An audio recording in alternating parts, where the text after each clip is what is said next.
पत्नी जी आपकी सुनती हैं कि गलत तो उसके दिल पे नाम लिख रखा था। हाँ, ये आपने देखी, मैंने बड़ी कमाल की लाइन लिखी। आप पूरे दुनिया के किसी कोने में, गलती तो हमने उसके दिल पे नाम लिख के की थी, हम जिसे कोरी स्लेट समझते रहे, उस पे ना जाने किस किस ने लिख के मिटा रखा था। तो इस पे बेलन चप्पल नहीं पड़ते आपको? अरे बाबू वो बहुत सोशल मीडिया से दूर है, तो उतना तो पता भी नहीं चल पाता कि मैं क्या कर रहा हूँ। ये है। ये क्यों लिखा गया था? ये गलत तो उसके दिल पे नाम लिख रखा था। पता नहीं, मैं एक्चुअली क्या हुआ था कि मैं एक सवाल सॉल्व कर रहा था, तो मैं सवाल लिख रहा था तो कुछ गलत लिख गया था मुझसे। तो एक बच्चा बोला, सर आपने गलत लिख दिया।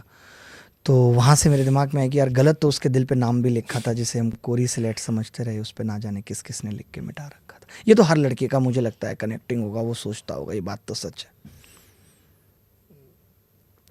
क्योंकि लिखा नाम मिटता तो नहीं है, उस पर आप लिखते रहते हो, बस ओवरराइट होता है, जैसे कंप्यूटर में होता है ना, तो बस वो ओवरराइट होता है। फिर हमारे मन में वही सवाल आता है जो हम बार बार पूछते रहते हैं कि पत्नी कितनी भी अच्छी हो, लोग प्रेसी को याद रखते हैं।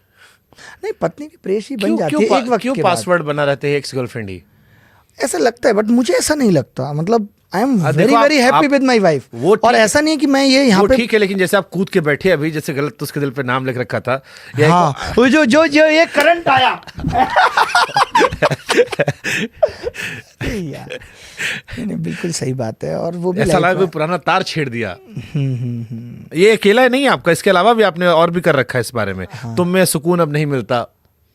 तुम में सुकून अब नहीं मिलता। नहीं, देखिए, एक वक्त के बाद मैंने कहा ना कि प्रेम रह जाता है। जब कोई भी दो बंदे एक रिलेशनशिप से बाहर आते हैं तो बस मोह खत्म होता है, प्रेम तो रह जाता है। यहाँ भी कई आशिक बैठे हैं जिनके दिल टूटे हैं, मैंने बहुतों को कंधे दिए हैं। तो प्रेम तो रह जाता है, प्रेम कभी नहीं मरता है। वो जो गाने में एक लाइन है कि प्रेम कभी मरता नहीं, हम तो मर जाते हैं, सच बात है। प्रेम रह जाता है, मोह छूट जाता है। और प्रेम में जब मोह आ जाता है, जो आपने स्वतंत्रता वाली बात कही थी ना, तब प्रेम का छूट जाना तय होता है। मतलब कि अब अलग तो हो जाओगे, अब प्रेम रहेगा, मोह नहीं रहेगा। क्योंकि जैसे ही आप बांधने की कोशिश करने लगते हो, पॉसिबल नहीं है। मैं आपको एग्जांपल से समझाता हूँ। प्रेम में भी दूरियां जरूरी हैं। जब हम कोशिश करते हैं कि ये हॉल के अंदर 4 पिलर हैं, अगर ये एक पास आ जाएंगे तो इसकी छत का टिका रहना संभव नहीं है। आज अगर ये लड़का सोचे कि हम दोनों पैर बांध के चलेंगे एक ही दिशा में, तो कैसे चल पाएंगे? लंगड़ाने लगेंगे। ये दिक्कत है। तो इतनी दूरी रहना जरूरी है। प्रेम के अंदर भी एक डिस्टेंस रहना जरूरी है। हम वही गाना आखिर में लगा देंगे, तुम्हें भुलाने में शायद जमाना लगे। अच्छा, ये क्या नाम है, अंबानी साहब की शादी में इतना पैसा खर्चा हुआ, आपका खाली 1200-1300 रुपया एक हिसाब से खर्चा हुआ। अच्छा, मैंने क्या कहा उस पर? हाँ, आपने कहा कि मतलब एक तरीके से मान लो 1200-1300 रुपये खर्चा हुआ। हाँ, देखिए, वो दुनिया को लग रहा था बहुत पैसा खर्चा बहुत होगा, पैसा अंबानी के खर्च यहाँ हुआ है, लेकिन हमें देखना पड़ेगा कि जिसके पास इतने लाख करोड़ हैं, उसने तो उतना नहीं किया ना। उसके हिसाब से तो वो 1200-1300 रुपए ही हैं। उस एंगल से मैंने ये बात बोली थी कि हम कह रहे थे उसने क्यों कितना खर्च किया। अब जिसने कमाया है तो उसको खर्च करने का अधिकार है। इस पे मुझे लगता है लोगों को आपत्ति नहीं होनी चाहिए। आज शायद लोग आपत्ति ना करके अपने कमाने पे ध्यान दें तो अच्छा है। आज लोग टीवी एंकर्स को भी सोचते हैं कि ये इतना मोटा पैसा कैसे ले सकता है। आज लोग शिक्षक को सोचते हैं कि ये लाख रुपए घंटे, 2 लाख रुपए घंटे कैसे ले सकता है। तो ये सोचना गलत है लोगों का कि एक कवि अमीर नहीं हो सकता, या एक एंकर बहुत अमीर नहीं हो सकता, या एक शिक्षक बहुत अमीर नहीं हो सकता। देश बदल रहा है, हो सकता है। मैं आपका एक वीडियो सुन रहा था, उसमें आपने कहा कि जब हम लोग छोटे थे तो घर में गरीबी थी। हाँ। इतनी गरीबी थी कि रोटी चटनी साथ खाते थे। बिल्कुल। हाँ, तो ये तो और वहाँ चटनी से खाने से, अब जब गाड़ियों का शो ऑफ हर पॉडकास्ट में होता है कि आई हैव 9 कार्स, और नहीं, मतलब अब तो नहीं होता है, स्टार्टिंग में ही था थोड़ा बहुत जबरदस्त फ्रंट किया लेकिन अपनी गाड़ी का इतना रील बना, आपकी गाड़ियों का इतना रील सीरियसली। हाँ, यार मैं आपको सच बता रहा हूँ कि मैंने पर्सनल बहुत कम, शायद ही कोई कि मेरे बच्चों को ऑटो वाली फील देने के लिए मैंने ऐसी गाड़ी खरीदी जिसमें रूफ नहीं था। हमने कहा जियो लाल। मैं आपको एक बात बताता हूँ। शायद एक पॉडकास्ट के अलावा आप जैसे देखेंगे कि मेरी कभी डिलीवरी की भी आपको वीडियोज या फोटोज नहीं मिलेंगी, क्योंकि वो पर्सनल। आपको शौक है, ये मैंने देखा है, गाड़ी का, कपड़े का बड़ा तगड़ा शौक है और इस बारे में बात भी करते हो। हाँ, so I like that thing about you कि आप दोनों चीजें, आपने मेहनत की, कमाया, वो आपका है, ठीक है, बट इसके पीछे क्या लॉजिक है? देखिए, आप बहुत बात करते हो, मतलब अपने कपड़ों के बारे में, कपड़ा रिपीट नहीं करता, मैं पत्ती गाड़ियां हैं। नहीं देखिए, तैयार ये बहुत सारे, वो कौन थे, रविन्द्रनाथ टैगोर ना, जिनसे गांधी जी मिलने गए थे और वो मिलने नहीं आए थे। उन्होंने कहा मैं तैयार हो रहा हूँ, आधा घंटा लगा दिया था तैयार होने के लिए। बहुत सारे लोगों को तैयार होकर मिलना पसंद होता है।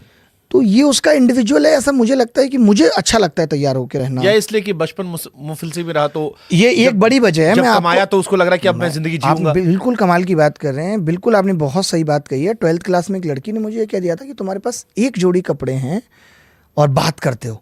हमने थोड़ी सी अप्रोच करने की कोशिश की थी, और यहाँ पे जो एक भाई बैठा है, ये मेरा कजिन है, इसी के भाई के कपड़े पहन के हमने सोचा कि अब आज इसको दिखाते हैं, रिपीट नहीं है। हमने उसके कपड़े चेंज किए, आपस में घरों में बनती नहीं है ताऊ चचा में। वो स्कूल जा रहा था, मैंने कहा आज तुम मेरे स्कूल चलो और मुझे अपने कपड़े दे दो। खेत में हम लोगों ने कपड़े चेंज किए और मैंने कहा मैं आज ये पहन के जाऊँगा। और 15 अगस्त का फंक्शन था तो मैं उसके स्कूल में चला गया, क्योंकि मेरा स्कूल दूर था, ट्यूशन वाले में कई सारे दोस्त बन गए थे। मैं उस स्कूल में चला गया, मैंने बोला आधा घंटे में आ रहा हूँ। हालत ऐसी हो गई कि वो बदतमीज भाई उस स्कूल में पहुँच गया आधा घंटे के बाद, और जो रही बची इज्जत थी वो भी गुजर गई। तो उस महिला को आज बहुत अफसोस भी है। एक दिन फ़ोन आया था कि कुछ पैसे उधार चाहिए, वो भी सिर्फ 1500। तो मुझे बड़ा ख़राब भी लगा। मैंने कहा बताओ, किस्मत वक्त वक्त की बात है, ऐसा नहीं सोचना चाहिए। उसने ऐसे हमें रिजेक्ट कर दिया था। और मुझे, जैसे आप ब्लेजर पहनते, मुझे ब्लेजर पहनने का बहुत शौक था। मैं सोचता था मेरे पास ब्लेजर्स होने चाहिए यार, मैं कमाऊंगा तो मैं बहुत सारे लड़के ब्लेजर में वैसे भी अपने को ब्रैड पिट समझते हैं। हाँ, ये प्रॉब्लम है। मैंने कहा अभी मैं तो अब पिछले जब सब पहनने लगे तो मैंने 2 साल पहले छोड़ दिया, वरना मैंने बहुत पहने एकदम ब्लेजर बदलना नहीं चाहिए, ये वो फील तो आती है, फील तो आती है उसमें एकदम।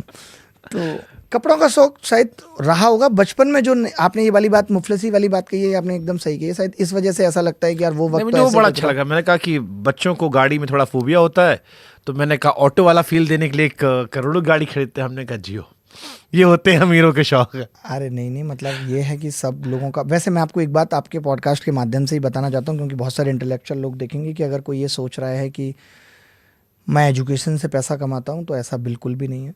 आज तक किसी बच्चे ने मुझे ये कह दिया कि 1 रुपये फ़ीस है तो मैं 1 रुपये में पढ़ाया, और मुझे खुद देख के लग गया कि इसने फ़ीस गलत दे दी है, तो बहुत गरीब है, तो मैंने उसकी फ़ीस को वापस कर दिया।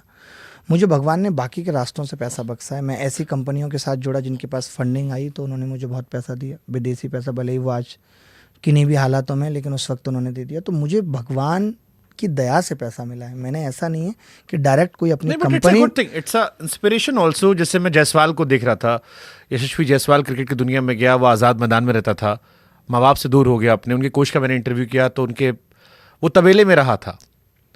पानीपुरी वाली स्टोरी तो उसकी फर्जी है, वो फर्जी स्टोरी है। अच्छा, वो असली स्टोरी नहीं है, वो फर्जी स्टोरी है। वो तो कोई और चाचा खड़े थे, फोटो खाली खींच ली गई थी, बट वो तबेले में रहा।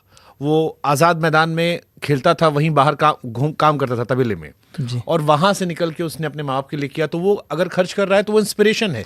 बिल्कुल सही बात है। लेकिन हमारे वाले में क्या होता है ना कि हमारे में स्टूडेंट्स हैं, तो लोगों को कहीं ना कहीं ये लगने लगता है कि आपने विद्यार्थियों का पैसा लिया। क्योंकि सच बात भी है कि शिक्षा में पैसे की बात नहीं होनी चाहिए, शिक्षा में डिस्काउंट की बात नहीं होनी चाहिए।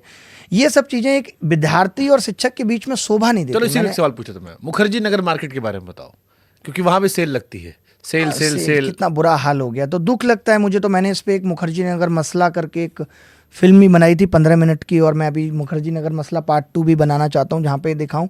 तो एजुकेशन का स्तर और शिक्षकों का स्तर इतना तो चला ही गया है कि हम लोगों ने एक भिंडी बाजार जिसको कहते हैं वो बना दिया है कि 100 रुपये, 400 रुपये, 300 रुपये, ये लो कॉल आ रही है। मतलब फोमो क्रिएट करके, बोलेरो मिलेगी, स्कॉर्पियो मिलेगी, फोमो क्रिएट करके आज के यूथ को ठगा जा रहा है बेसिकली। कोई गरीबी बेच रहा है, और कोई ये कोशिश कर रहा है कि अगर हम हर जगह दिमाग पे छाए रहेंगे तो शायद हम बहुत पैसा कमा लेंगे। लेकिन मुझे ऐसा लगता है कि अगर आप सच्चाई के रास्ते पे हो तभी आपका पैसा टिक पाता है।